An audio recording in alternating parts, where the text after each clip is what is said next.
सनातन धर्म की जय।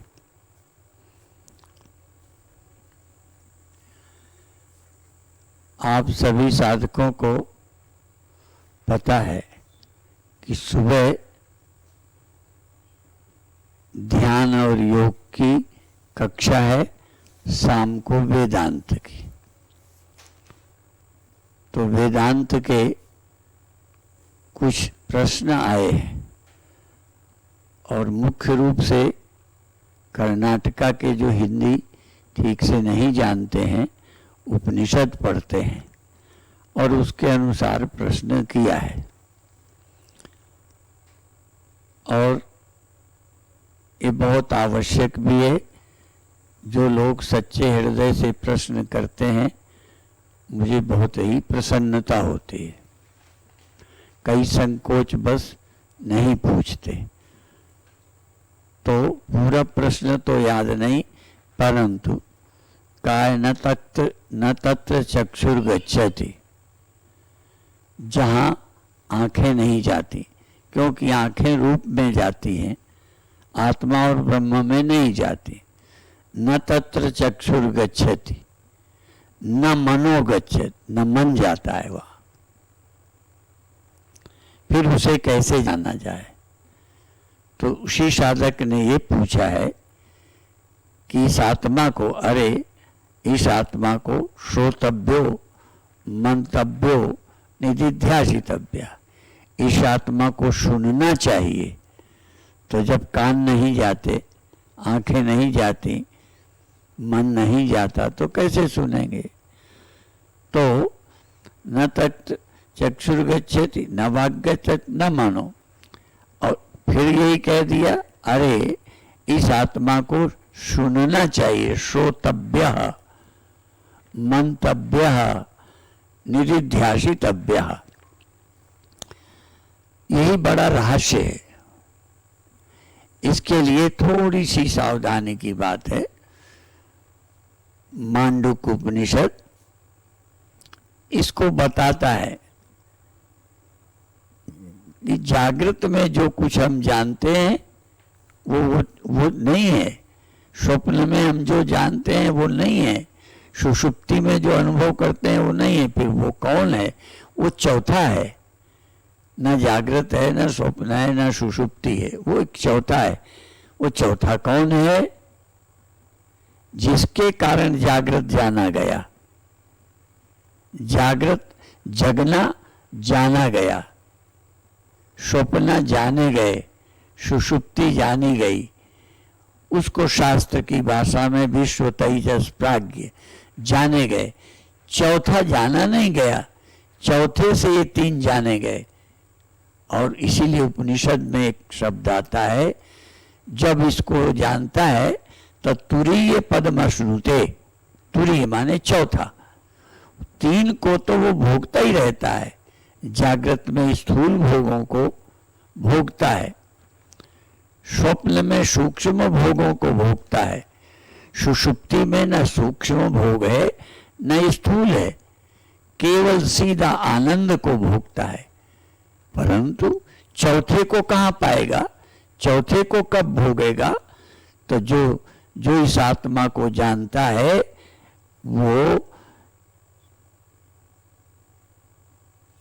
तुरीय पदमश्नुते, तुरीय पद को भोगता है, आत्मानंद लेता है, वो आत्मा के आनंद को प्राप्त करता है। और इसी को उपनिषद ने एक जगह कह दिया, नान्ता प्रज्ञम न बहिष्प्रज्ञम नोभयता प्रज्ञम न प्रज्ञम न अप्रज्ञम अदृष्टम अव्यवहार्यम अनिर्देश्यम अलक्षणम अव्यपदेश सारम। और इसको फिर क्या कह दिया? चतुर्थम आत्मा समन्यन्ते चतुर्थम मन्यन्ते स आत्मा स विज्ञेय। अब यहां भी कह दिया विज्ञेय, जो जानने में नहीं आता, अदृष्ट है, अलक्षण है, अव्यपदेश है, अव्याख्येय है। फिर यही चौथा है। इसे चतुर्थम मन्यन्ते, इसे चौथा है। और सविज्ञ यही आत्मा है और यही विज्ञ है, अर्थात जानने के लायक तो यही है। यहाँ विज्ञ का अर्थ है जानने के योग्य है। बाकी तो आप जानते हो, इसके जानने से आपका जीवन धन्य नहीं होता।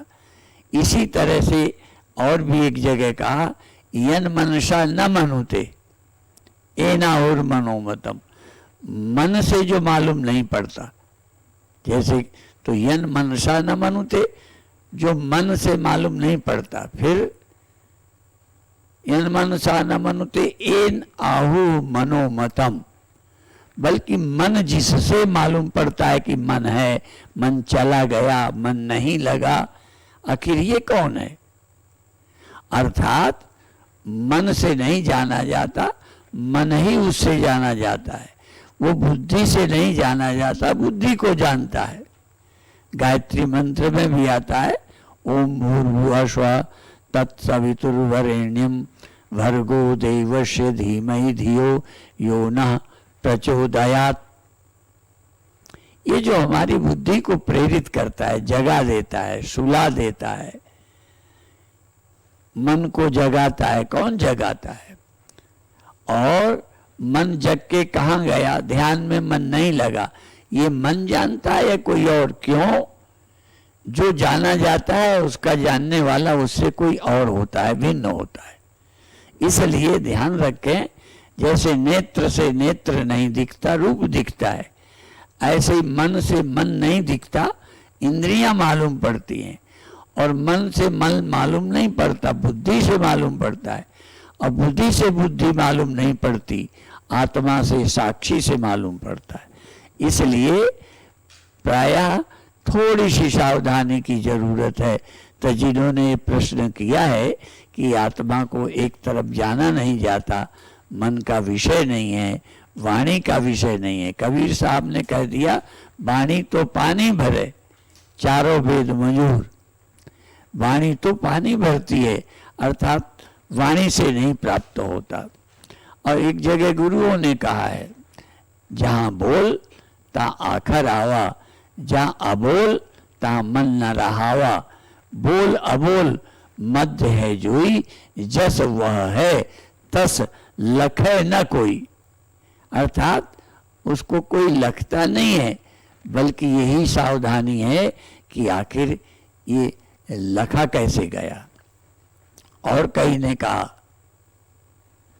कई ने कह दिया कि तुलसी अलकई का लख है, जो अलख है उसको तू क्या लखता है, राम नाम भजनी। तो हम लोग क्या कहते हैं, लख लख, अलख लख, सबको लख। और क्या कर, तुलसी अलख न लख पर है। यदि अलख नहीं स्पष्ट होता, जिससे सब लखे जाते हैं, थोड़ी सावधानी की बात है। आप भी ध्यान दें, जो जागृत में नहीं जाना जाता, यूं तो सब लोग कहेंगे जागृत में ही इस आत्मा का पता चलता है। तो जागृत अवस्था में क्या पता चला आत्मा का, कि जागा है आत्मा? नहीं, जागृत में पता चला कि जगना जिसके कारण हो गया, और जगना कुछ देर बाद नहीं रहता। किसकी उपस्थिति में जागृत हुआ? जैसे लहर किसकी उपस्थिति में बनी, किसकी उपस्थिति में लय हुई। एक साधक ने यह भी पूछा है कि भाई उसको कौन जानता है, रस्सी को? तो किसी ने पूछा था कि रस्सी को सांप नहीं दिखता, सांप को सांप नहीं दिखता, तो रस्सी में सर्प किसे दिखता है? तो ये होता क्या है, जहाँ जड़ आधार होता है वहाँ दृष्टा अलग होता है। जैसे पानी में लहर बनी तो न तो पानी को लहर दिख रही है, न लहर को लहर दिख रही है, किसी और को दिख रही है। लेकिन जहाँ आधार चेतन है, अर्थात स्वप्नों का आधार चेतन है, इसलिए स्वप्नों का दृष्टा और स्वप्न के दृष्टा का दृष्टा कोई अलग नहीं रहता। लहर का दृष्टा और लहर में बनने, लहर जिससे बनी उस पानी का दृष्टा कोई तीसरा है। सर्प का दृष्टा, रस्सी का दृष्टा, कोई तीसरा है, परंतु यहाँ स्वप्न का दृष्टा और स्वप्न का आधार एक ही है। आपसे ही स्वप्न हुआ और आपको ही दिखा, जागृत आपसे ही हुआ और जागृत आपको ही दिखा, सुषुप्ति आपसे ही हुई और आपसे ही सिद्ध हुई। इसलिए जिस करके सब सिद्ध होता है सोई स्वरूप हमारा है। अस्ति भाति प्रिय पूर्ण ब्रह्म में नाम रूप संसार है। पहले अपनी अस्थि लेकर पीछे से आरोप हुआ, पहले अपनी अस्थि फिर आरोप। एक संत पूछा करते थे गिनती कहाँ से शुरू होती है, तो पहले लोग कहते थे एक से। जब आप गिनती शुरू करते हैं तो एक, फिर दो, फिर तीन, एक से शुरू होती है। तो वो संत कहते थे नहीं, एक से शुरू नहीं होती, गिनने वाले से गिनती शुरू होती है।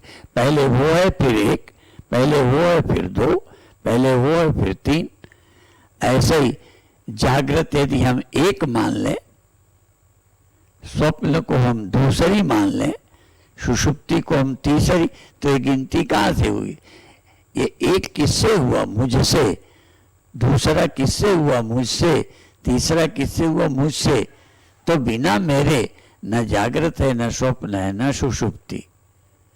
बहुत पहले एक बार मैं जब मुंबई गया तो गुरुदेव के साथ था, तो वहाँ गाना, फिल्मी गाने चलते थे, तो मैंने भी एक लाइन सुन ली, अगर हम ना होते, अगर हम ना होते। तो वो क्या लाइन आगे थी, मैंने अपने हिसाब से अर्थ निकाल लिया। अगर हम ना होते, उसमें तो जाने क्या ये खनकती चूड़ी ना होती, फलाना ना होता, अगर हम ना होते, पर वो हमें पूरा याद नहीं है। तो हमें क्या लगा, अगर हम ना होते तो नहीं जागृत होता, नहीं स्वप्न होता, और हम में कभी भी सुषुप्ति ना होती। अगर हम ना होते तो बिना हमारे न जागृत है, न स्वप्न है, न सुषुप्ति है। यही तो हम विचार नहीं करते। इसलिए कहा गया कि इसी आत्मा का विचार करो। जागो तो आत्मा का विचार करो कि जगना अभी अभी हुआ। तुम क्या अभी अभी हुए क्या? फिर देखो, इस जगने के पहले तुम नहीं थे क्या? चलो स्वप्न में, चलो स्वप्न में थे, जाग के देखो कि स्वप्न तो नहीं रहा, क्या तुम भी खत्म हो गए? कौन है जो काल अबाधित है, स्वप्नों के आने से आया नहीं, स्वप्नों के जाने से गया नहीं, जागृत के होने से हुआ नहीं और जागृत के न रहने से जाता नहीं। नहीं, जागृत रोज चला जाता है, ये आप कहाँ चले गए?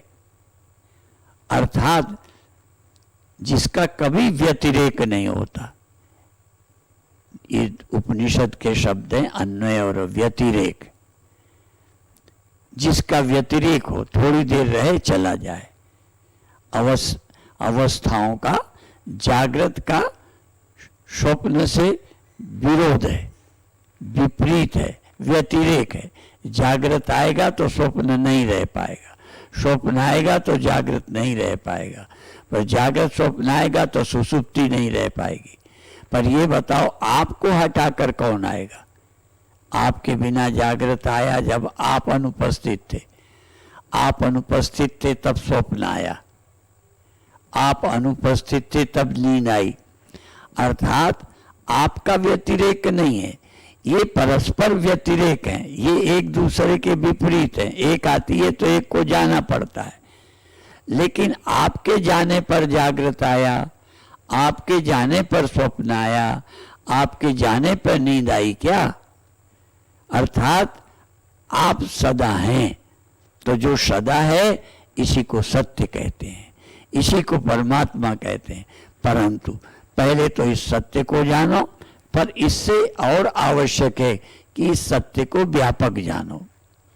विभुम व्यापकम, इस चैतन्य को परिच्छिन्न मत जानो।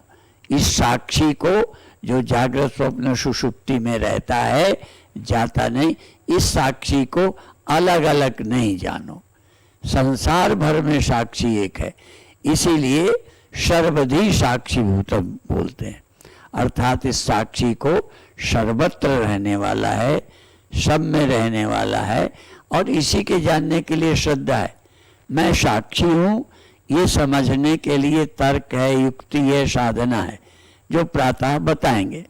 लेकिन साक्षी ब्रह्म है, साक्षी ब्रह्म स्वरूप है, नहीं भेद को गंध, अर्थात साक्षी में और ब्रह्म में भेद नहीं है, ब्रह्म में और साक्षी में भेद नहीं है।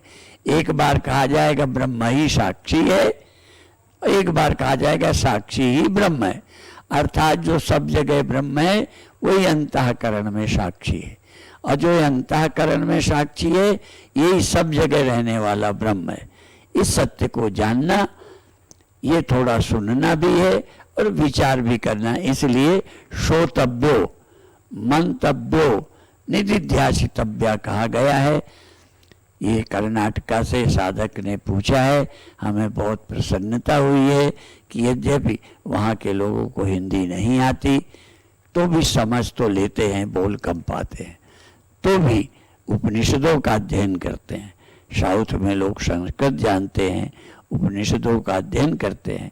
कभी मैं विदेश गया अमेरिका में तो मुझे आश्चर्य हुआ, लोगों के यहाँ आई एम दैट ये पुस्तक अंग्रेजी में वहाँ मिली, शंकराचार्य का भज गोविंदम वहाँ मिला, शंकराचार्य भगवान के ये वचन कि जो ही साथ इसको गुरु की दीक्षा से, गुरु के उपदेश से जिसका मोह नष्ट हो गया वो फिर न पुनर्व्यामोहम भजति, वो फिर मोह को प्राप्त नहीं होता।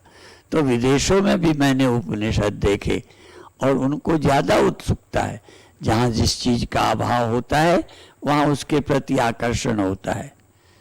रूस में नास्तिक राष्ट्र है पर योग को महत्व देता है, पर फिर भी मैंने देखा आध्यात्मिक ग्रंथ वहाँ रूस में बहुत लोगों के घरों में मैंने देखे, लोग ये प्रवचन सुनने की कोई, और भारत में आकर तक सीखते हैं।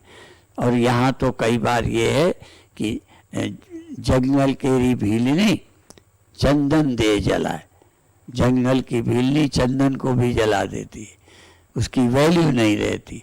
तो कई बार भारत के लोग उतना ध्यान नहीं देते। बधाई के पात्र हैं वो लोग जो प्रश्न करते हैं, लेकिन एक ध्यान रहे, ध्यान से संबंधित प्रश्न आए हैं उनका प्रातः काल बताएंगे। ये वेदांत का है, चूंकि योग वेदांत साधना शिविर है। अभी इतना ही कहकर समाप्त करते हैं। ओम शांति शांति शांति।